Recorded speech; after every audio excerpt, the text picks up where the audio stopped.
Alors, on continue avec les bénéfices provenant de sociétés établies dans un pays à régime fiscal privilégié, qui est finalement un article qui permet à l'administration fiscale d'empêcher les sociétés françaises de délocaliser leurs bénéfices dans des entreprises ou des entités étrangères qui, elles, sont dans des pays à fiscalité privilégiée. Et il y a ce mécanisme particulier qui permet que si une personne morale qui est établie en France, donc une société qui est soumise à l'impôt sur les sociétés, exploite une entreprise établie hors de France,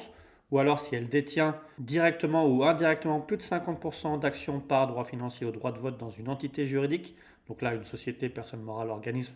fiducie ou institution comparable, qui elle également est établie hors de France, et que cette entreprise établie hors de France ou entité juridique constituée établie hors de France est soumise à un régime fiscal privilégié au sens de l'article 238A du CGI. Donc là, je vous renvoie à notre troisième vidéo d'explication sur les paiements à des sociétés dans des pays avec des régimes privilégiés, donc où on définit spécifiquement la notion de régime fiscal privilégié avec le taux d'imposition à prendre en compte. Dans ce cas-là, si ces entreprises ou sociétés ou entités juridiques sont établies dans un pays étranger avec un régime fiscal privilégié, dans ce cas-là, les résultats bénéficiaires de cette entreprise ou entité juridique vont être imposables à l'impôt sur les sociétés en France au sein de la société personne morale établie en France. Il faudra bien faire attention, effectivement, quand vous êtes une personne morale dont le siège est en France ou si vous êtes une société personne morale à l'étranger mais que vous avez un établissement stable en France. Parce qu'il y a déjà eu des cas de remise en cause, par exemple, d'une société américaine qui avait un établissement stable en France, à l'actif duquel elle avait des titres de société dans les îles Caïmans. Et en sachant que, bien sûr, ce taux de 50% de détention directe ou indirecte, il y a un mécanisme anti-abus qui permet de ramener ce taux à 5% lorsque plus de 50% des actions droit aux parts de l'entité étrangère est détenue par des entreprises établies en France. Si l'entité étrangère est cotée sur un marché réglementé et que l'administration fiscale peut apporter la preuve que les sociétés établies en France ont agi de concert, ou alors soit que l'entité étrangère, si elle n'est pas détenue par des entreprises établies en France qui agissent de concert, qu'elle soit détenue par des sociétés placées directement ou indirectement dans une situation de contrôle ou de dépendance de la personne établie en France. Bien sûr, on veut éviter qu'on passe artificiellement sous le barème des 50% avec des sociétés qu'on détient. Donc dans ce cas-là, si on rentre dans l'application du régime, finalement, les bénéfices ou revenus positifs de l'entreprise ou établissement à l'étranger dans un pays à fiscalité privilégiée vont être imposables en tant que bénéfice de la personne morale établie en France. Bien sûr, il faut regarder à chaque fois dans la convention fiscale, avec l'état d'implantation de l'entreprise ou de l'entité, est-ce qu'on peut appliquer l'article 209B du CGI. Et si on a une entité juridique qui est dans un pays à fiscalité privilégiée, les résultats ou revenus positifs vont être des revenus de capitaux mobiliers qui seront imposables dans la société française dans la proportion des actions par ou droit financier qu'elle détient. Et également, il y a deux exceptions sur l'application de l'article 209B. C'est si la société ou l'entreprise est implantée dans un État d'Union européenne et que l'exploitation de l'entreprise ou la détention des titres de l'entité ne peut être regardée comme un montage artificiel dans le but de contourner la législation fiscale française. Dans ce cas-là, il faut regarder est-ce qu'il y a une réalité d'implantation de l'entreprise ou de l'entité avec une existence physique en termes de locaux, personnel, équipement dans l'État de l'Union européenne, et est-ce qu'il y a un exercice effectif d'une activité économique à partir de cet État. Et pour les autres implantations, on peut également sortir de l'application du 209B si on peut démontrer que les opérations de l'entreprise ou de l'entité juridique établie ou constituée hors de France ont principalement un effet et un objet autre que de permettre la localisation de bénéfices dans ces territoires à régime fiscal privilégié. Donc dans ce cas-là, il faudra pouvoir justifier que l'entité juridique ou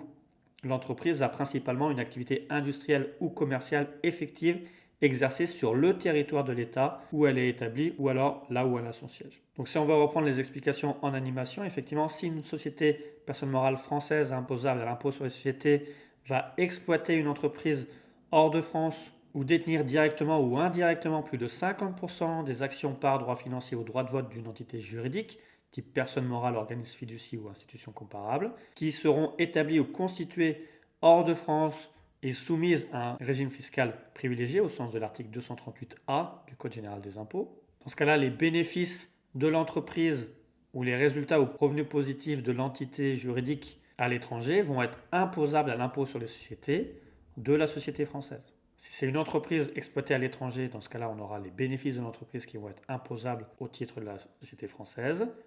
Et si par contre c'est une détention directe ou indirecte de plus de 50% d'une entité juridique type filiale, dans ce cas-là, c'est imposable en tant que revenu de capitaux mobiliers à proportion de la détention dans la société étrangère, par la société française. En sachant que, comme on l'a vu, il y a une clause de sauvegarde qui permet d'empêcher l'application de l'article 209b, notamment sur le fait que si l'entité ou l'entreprise exploitée est dans un État de l'Union européenne et que la société française peut démontrer que l'exploitation de l'entreprise ou la détention des titres dans la société établie dans un État de l'Union européenne n'est pas constitutive d'un montage artificiel ayant pour but de contourner la législation fiscale française. Donc il faudra démontrer la réalité de l'implantation avec l'existence physique de locaux, de personnel, d'équipements et également un exercice effectif d'une activité économique. Et si l'entreprise est établie dans un autre État, dans ce cas-là, il faudra établir le fait que les opérations soient réalisées par une entreprise dans l'autre État ou que l'entité juridique soit établie dans l'autre État. Ça n'a pas un objet ou un effet autre que de permettre la localisation de bénéfices dans cet État soumis à un régime fiscal privilégié. Et dans ce cas-là, il faudra notamment démontrer que la société établie à l'étranger ou l'entreprise exploitée à l'étranger a une activité industrielle ou commerciale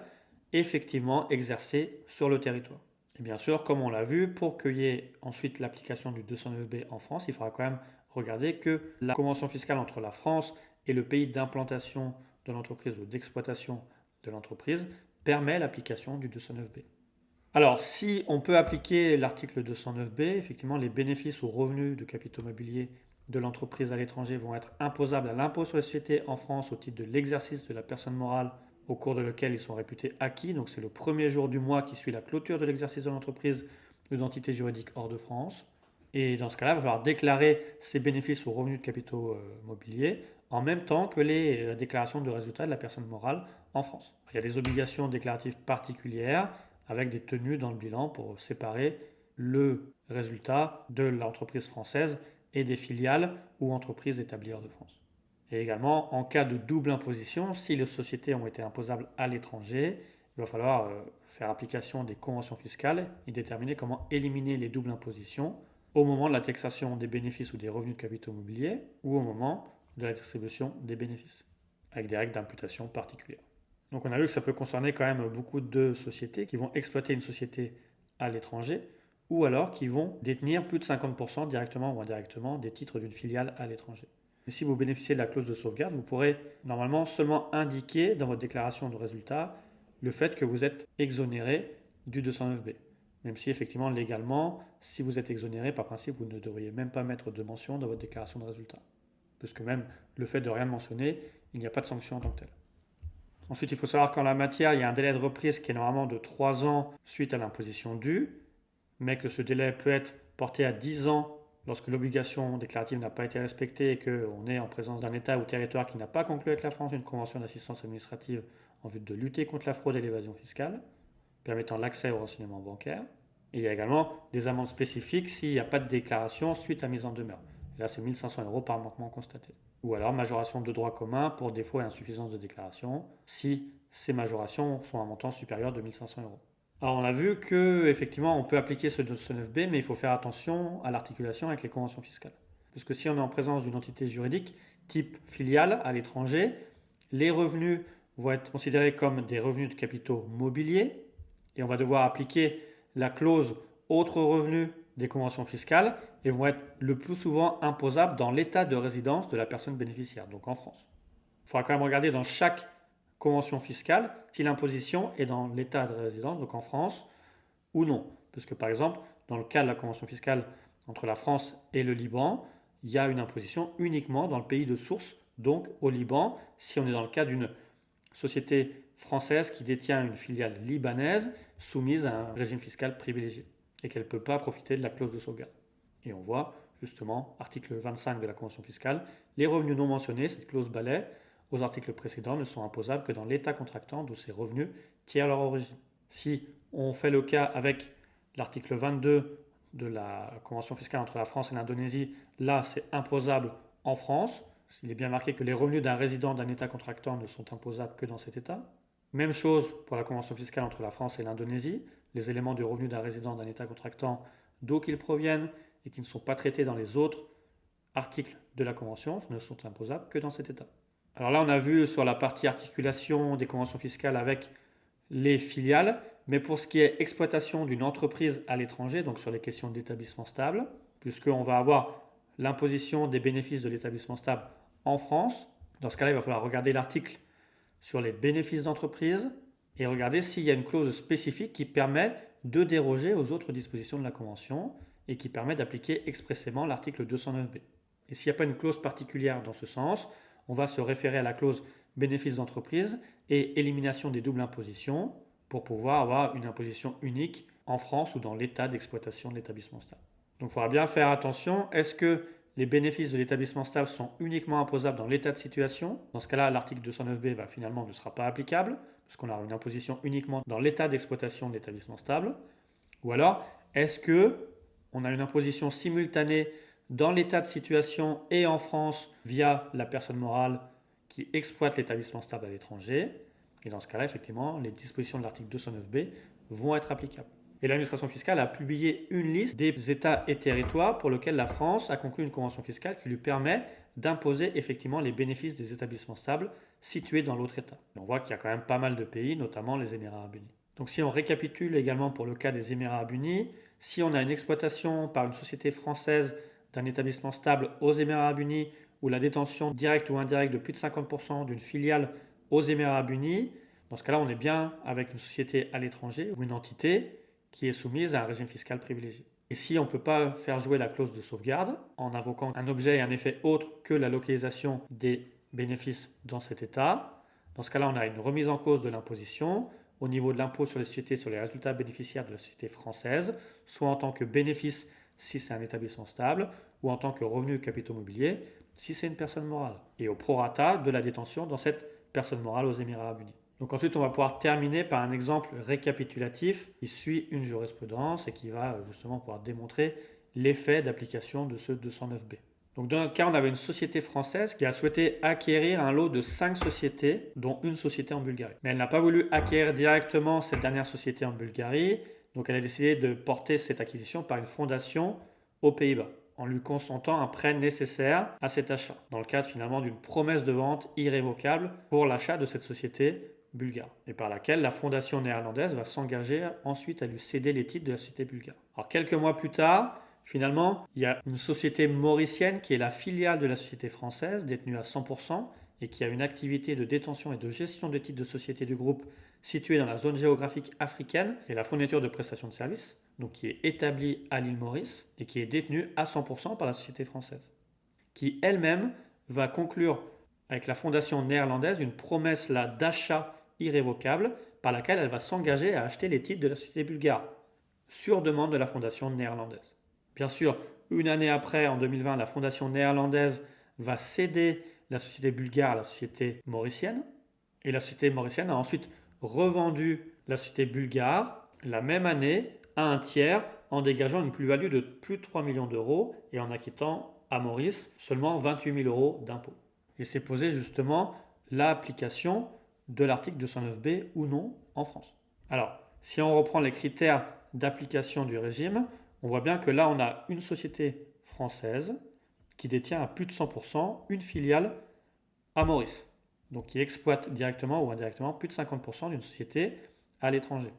Ensuite, on voit que la société à Maurice a bénéficié d'un régime fiscal privilégié et il faut se demander alors est-ce qu'on peut faire jouer la clause de sauvegarde ou non, puisqu'on voit déjà qu'on n'est pas dans un état de l'Union européenne, donc on ne peut pas avoir cette question de montage artificiel ou non. Et pour les autres implantations, est-ce qu'on a un effet ou un objet autre que la localisation des résultats dans ce pays? Donc en l'espèce, bien sûr, ils n'ont pas pu démontrer qu'ils pouvaient jouer la clause de sauvegarde. Et finalement, l'article 209b a pu jouer avec la possibilité de réimposer le résultat bénéficiaire de la société mauricienne